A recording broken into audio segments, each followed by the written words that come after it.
Please welcome President Trump's attorney, Sekulow. Hey, thanks so much. Thank you. It's a pleasure to be with you.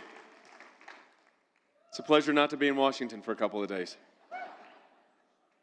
First, let me say this. I spoke to the president earlier today, and he wanted me to extend his congratulations on your conference. He enjoyed being here last year, and he wanted me to send greetings, so I am sending greetings from the President of the United States. Well, we got a lot to talk about. But let me start with a little bit about how I got here. So, my grandfather came to the United States in 1914 on a boat, sailed past the Statue of Liberty. He left with his family. He was 14 years old at the time. He left Russia because of religious persecution against Jews. The pogroms were going on.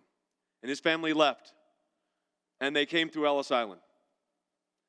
Seklow, which the name is really, my grandfather, his name was Samuel in the United States. Sam Sekulow's grandson gets to argue cases before the Supreme Court of the United States and represent the President of the United States.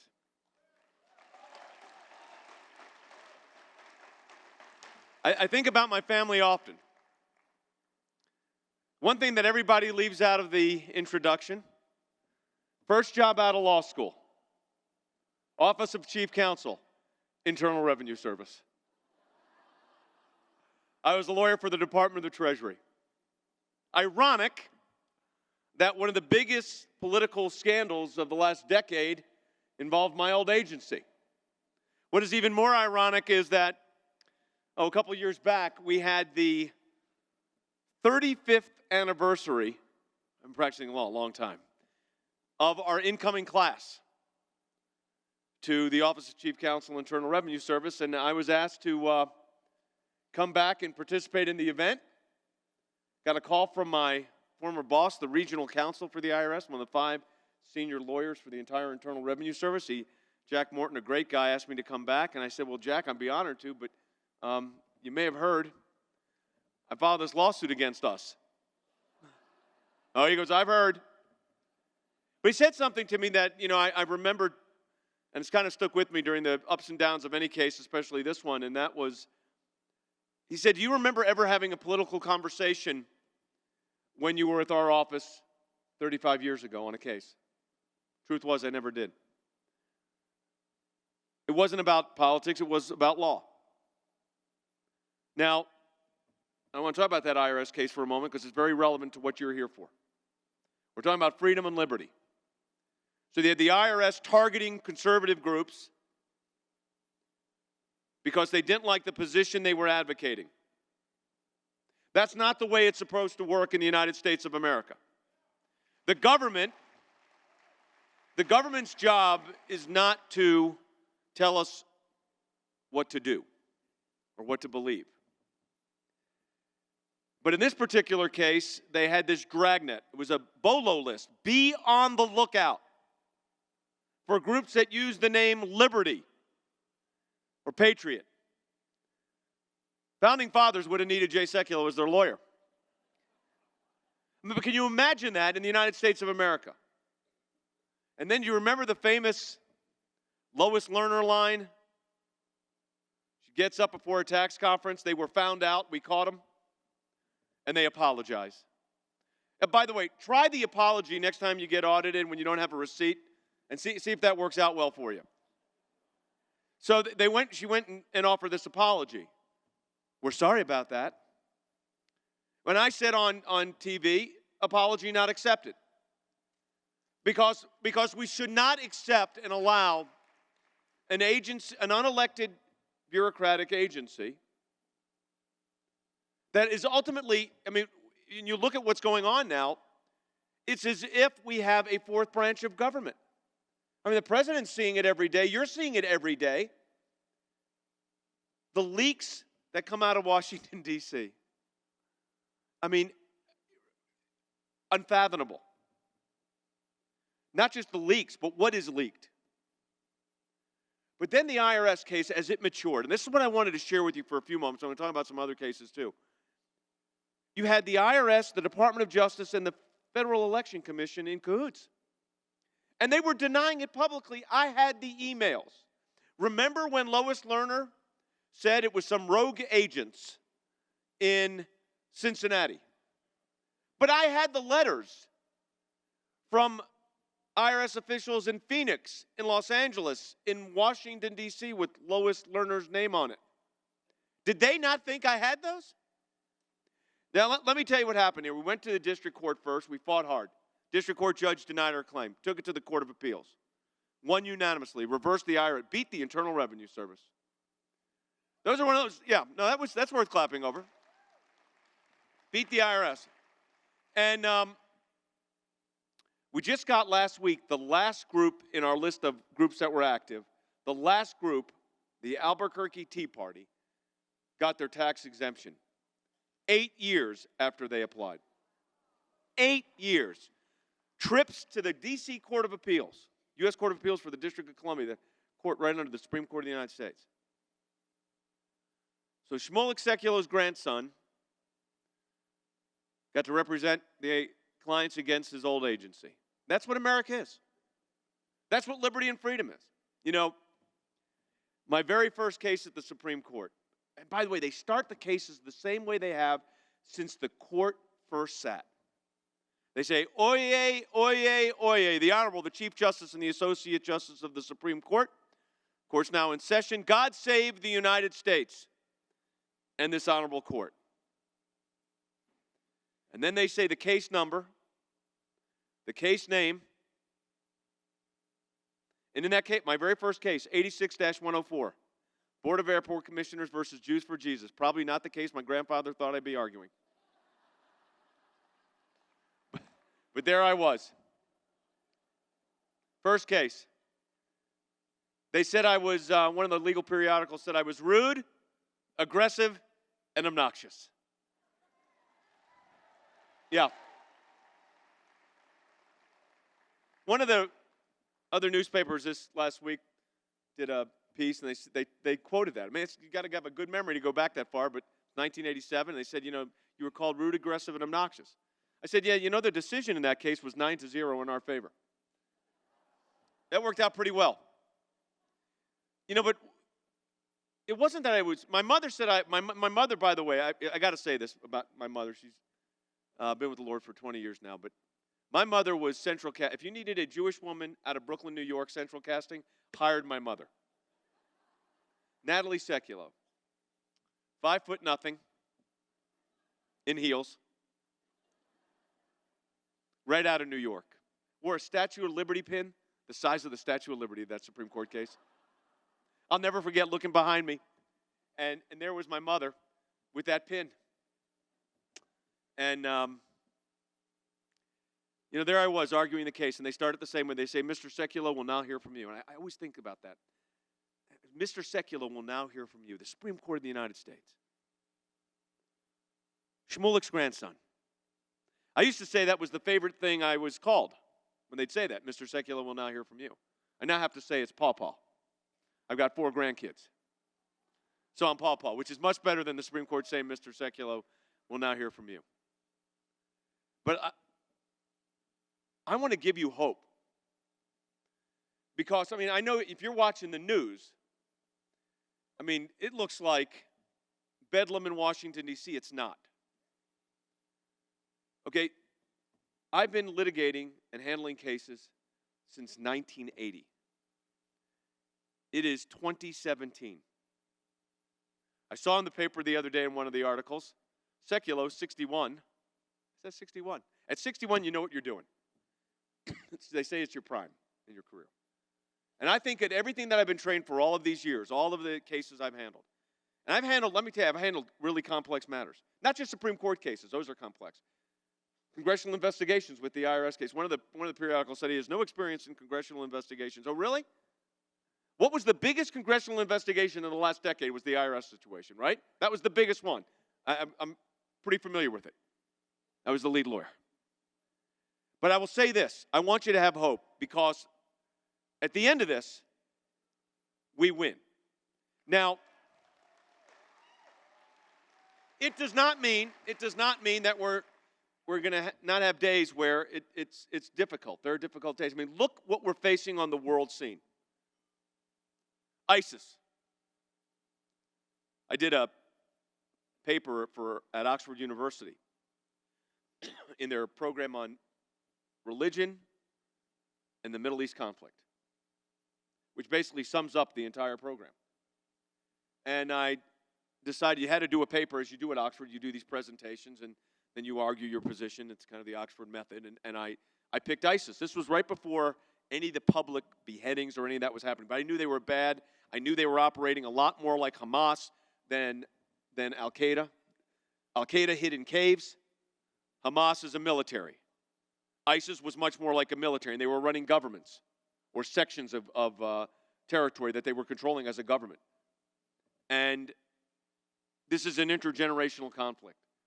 Some of the young people that I saw when I was backstage, I told them this. I said, look, this is not something that is over with in a year or two. Now, I will say this. In 6 months, what this administration has done in the battle to ISIS, we've taken the battle to ISIS. We are beating them. We got Raqqa back into the control of our allies. I mean, you're not hearing a lot about it. The president's not talking a lot about it. He's just having the generals do it. And we're getting results. But let me tell you, in this conflict, they think intergenerationally. Understand that. You know, I've had the privilege of representing the Israelis. Minister of Justice, Minister of Foreign Affairs. I've done cases at the International Criminal Court in The Hague. And, you know, the Israelis tend to like their wars, and if they're going to happen, they don't like war, but when it happens, 6 days is a good one. The Yom Kippur War, 2 weeks is okay. But let me tell you, the enemies of freedom, the Islamic jihadist terrorists, think intergenerationally. They're not thinking about what happens the next 5 years or 5 minutes or 50 years. This is an intergenerational conflict. This is a war of civilization. This is a battle. You know, they'll aim at targets. It might be Israel. It's unfortunately been in the Middle East, and what's happened in Syria to the minority religious communities, Christians and others. You know, ISIS, the danger of these groups is so pronounced that we have to start thinking in the long term. And I'm happy to say we now are. But there are great challenges. I mean, great challenges. I've got grandkids now. You think about the world. How many of you are grandparents in here? A lot of you. You know, you think about the world differently when you've got grandkids. Is that not correct? I figure my kids are in their 30s, they can handle it. But I think about those 3 granddaughters of mine and my grandson, and I don't want them in a world where this kind of conflict is prevalent. So I'm glad that we've got an administration now that is determined to eradicate the enemy, to win the battle and acknowledge we're in a conflict. It's a war. I mean, you had the previous administration was taking out the words out of training manuals. I've got cases involving that. Wanting to know, how did that exactly happen? How was that authorized? If you don't name your enemy, and then the ISIL thing. Remember ISIL? It became ISIS, then ISIL. So we were defining the enemy. You know what the L stood for, don't you? Levant, which is the greater Middle East, which included Israel. That was their aspiration. Don't define your enemy by their aspiration. And I think that was a fundamental mistake that was going on about 8 months ago. It's not happening right now, I'm glad to say. Not with this administration. Let me tell you something. You understand, and you know this firsthand, on the religious liberty front, for instance. People forget this because it seems like a lifetime ago. But we've had a Supreme Court justice confirmed in the last 7 months. Right from here. Neil Gorsuch. You know, and a lot of people talked about Judge Gorsuch, now Justice Gorsuch, but we had cases in front of him. I knew his judicial philosophy. I knew the kind of judge and justice he would be. And then came that travel ban, as they called it, the travel ban. By the way, constitutionally, I said this on many media outlets, and I said this in our briefs to the Supreme Court of the United States. The president has the inherent authority and statutory authority to say who comes into the United States and who does not. My grandfather came to the United States. He came here legally. It took him 14 years to become a United States citizen. My daughter-in-law, Amanda, found his citizenship papers online. They have them in his house. They blew it up and put them in his house. Samuel Sekulow. 14 years. And I'll tell you something. The president had that authority. There was no question in my mind. I told the president that when it goes to I don't know, I said, look, in the Ninth Circuit Court of Appeals, it's the Ninth Circuit Court of Appeals. It's the highest reverse. I've won cases at the Ninth Circuit Court of Appeals, let me tell you. If a court grants review and you've won one at the Ninth Circuit, chances are not good. Fortunately, I'm batting about 500 out of the Ninth Circuit. So I've had some. We've won one out of the Ninth Circuit, lost one out of the Ninth Circuit. But generally, I said when this goes to the Supreme Court of the United States, we're going to win this, because what was done was constitutional. And the ACLU lawyer that argued one of the cases at the Fourth Circuit Court of Appeals, which is Virginia, actually said that if the order was signed by Hillary Clinton, it would have been constitutional. But if it was signed by President Trump, it would not be.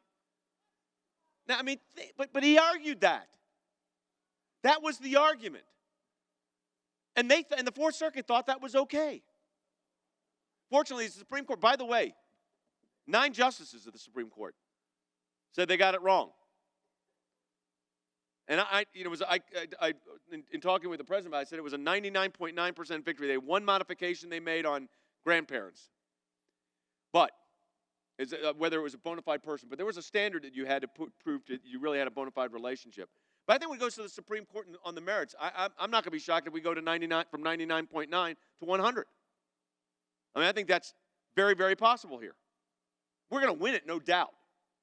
And I knew when it went to the Supreme Court of the United States we were going to carry the day, but why should it not carry the day? It is, after all, the constitutional authority under Article 2 of the presidency of the United States.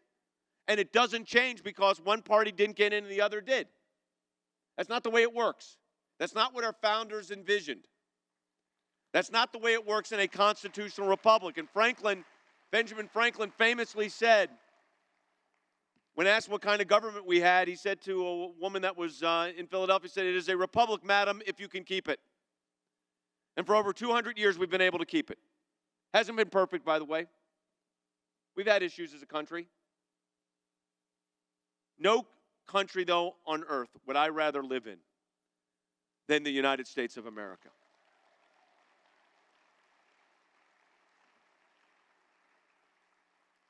My friend Mike Ferris from Alliance Defending Freedom is here. Mike and I have been friends for about 200 years. And he's had a series of cases. They've had a series of cases recently. The Supreme Court just had this Trinity Lutheran case, which was a great decision. And, yeah, give them applause. They deserve it. And I'm going to tell you, on the religious liberty front, I feel good. Now, you got a case coming out of here. You may have heard. It's these cases like this one will be a 5-4, one way or the other.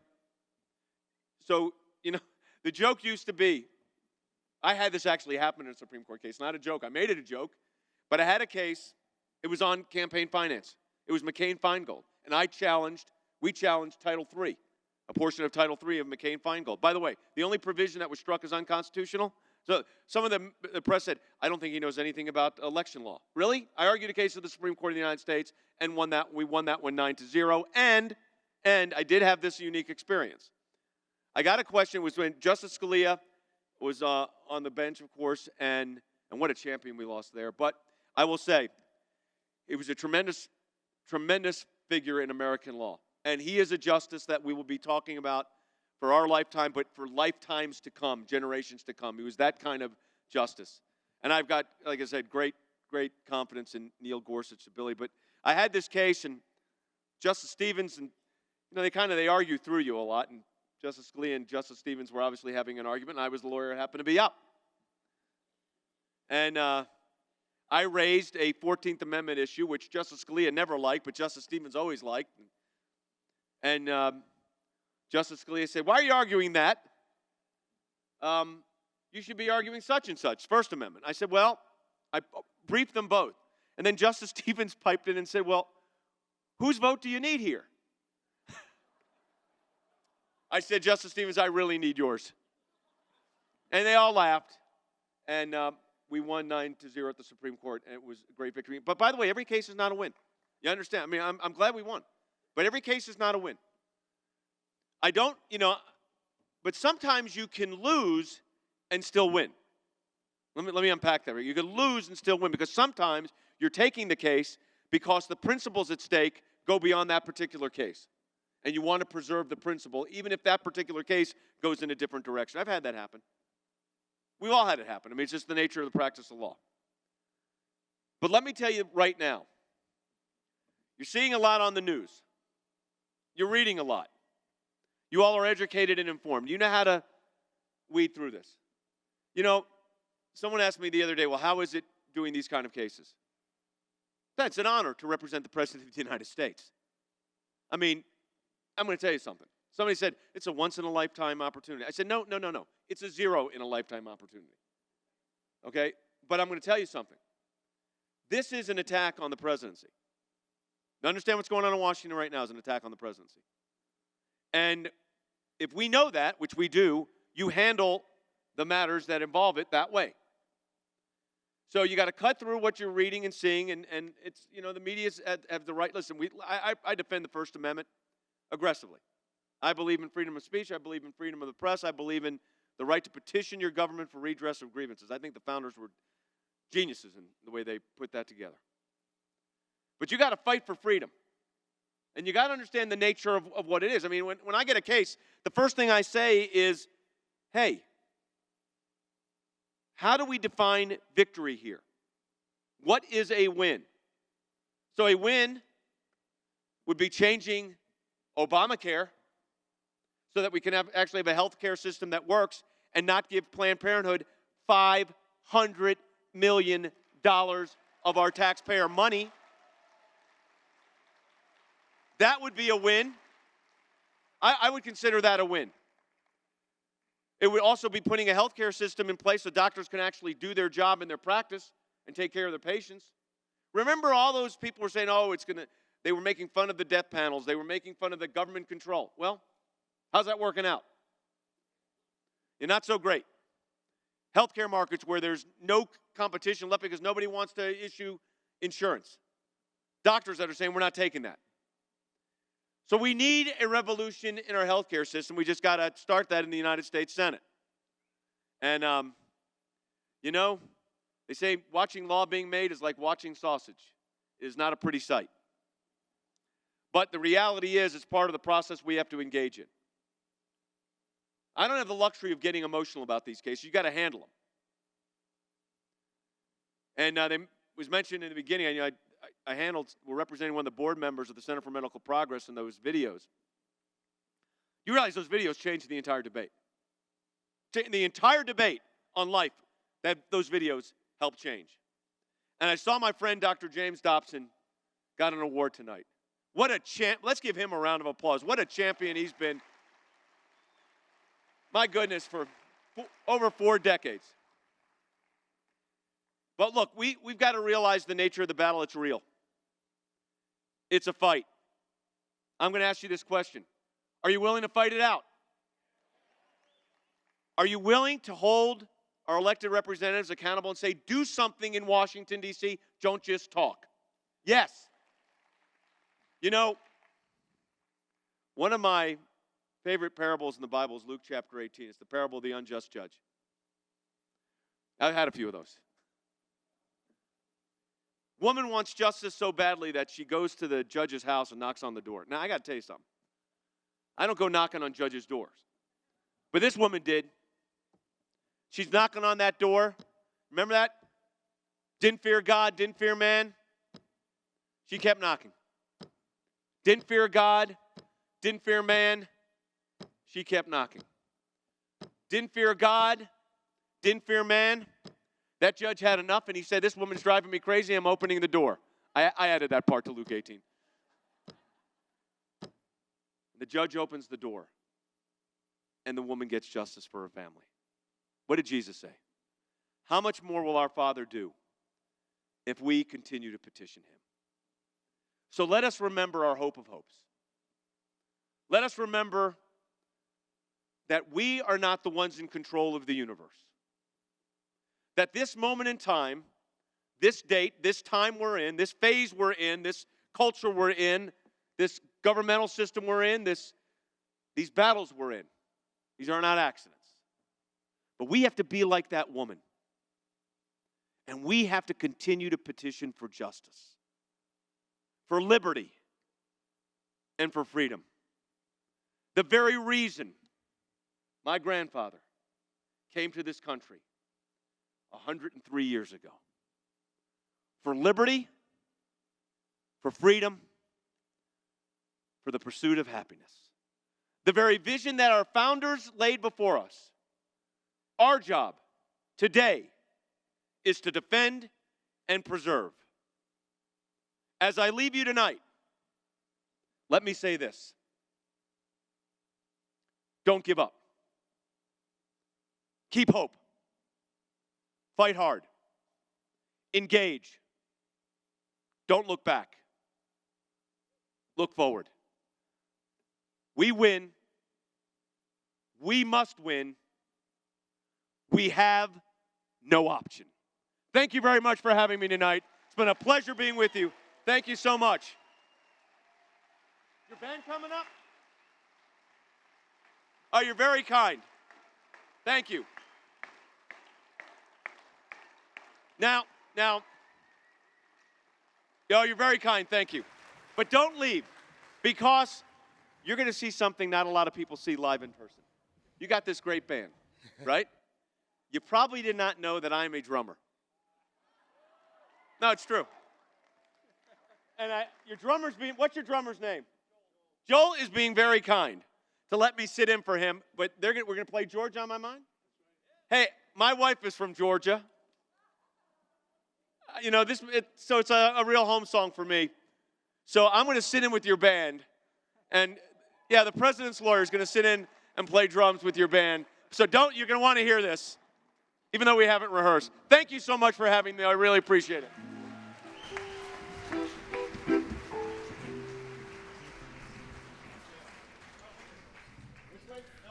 All right. In a suit. I love the band. Thank you. We'll see how it goes tonight. But you guys are great, so I'm feeling pretty good. Okay. You start it, Maestro. The big band starts it. Yeah. You don't see this every day.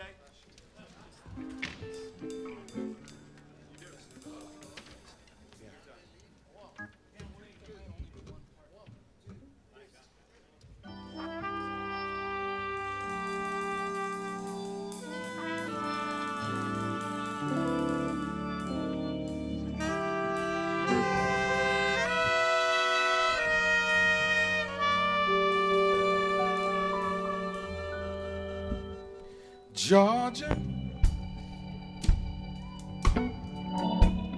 Georgia, the whole day through, just an old sweet song keeps Georgia on my mind.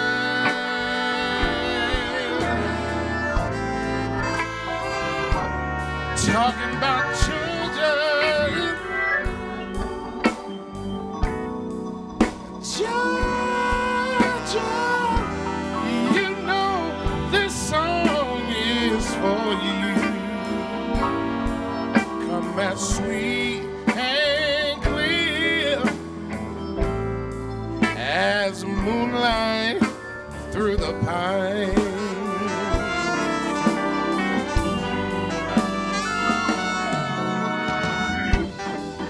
Other arms reach out to me. Other eyes smile tenderly. Still in peaceful dreams I see the road leads back to you.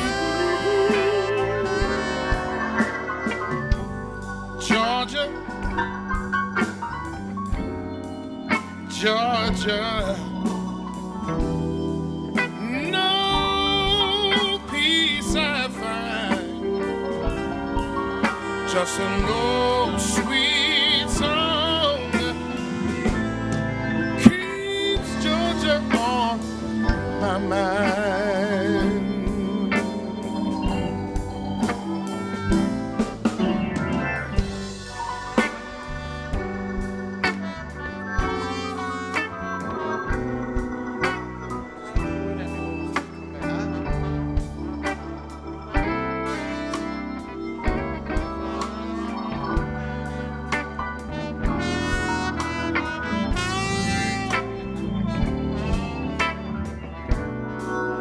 Louise Wilson, y'all. Talking about Georgia.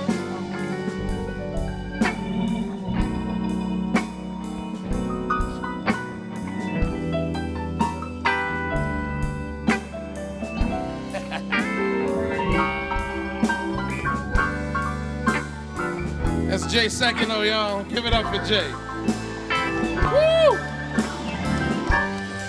Can we say Trump 2020 in the house? Other arms reach out for me. Other eyes smile tenderly. Still in peaceful dreams I see the road leads back to you. Oh, Georgia, Georgia, no peace I find, just an old sweet song keeps Georgia on my mind, my mind, my mind, my mind. Oh, just an old sweet song keeps Georgia on my mind,